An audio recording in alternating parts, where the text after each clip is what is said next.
पाहणार आहे क्रमाने येणारे अक्षरगट. क्रमाने येणारे अक्षरगट म्हणजे A to Z वर अवलंबून आहे. जसे की क्रम वाढत जाते किंवा क्रम मागं येते किंवा अनादिमनात म्हणजे अक्षरगट येते. तर आज आपण पाहणार आहे पहिलं गणित. तर मी सुरू करते. B D G K P B. तर पहिले आपण B चा क्रमांक लिहून घेऊ.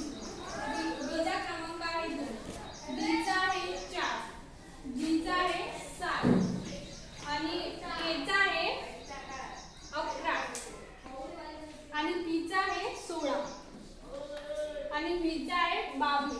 हे बघ B चा इथे 22. तर आता आपण इथे फरक काढू. 2 चा आणि 4 चा फरक 2 येतो. 4 चा आणि 7 चा फरक 3 येतो. 7 आणि 11 चा फरक 4 येतो. 11 आणि 16 चा फरक 5 येतो.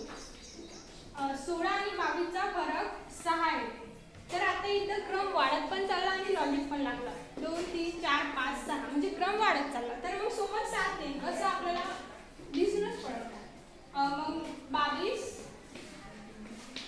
प्लस 7 29.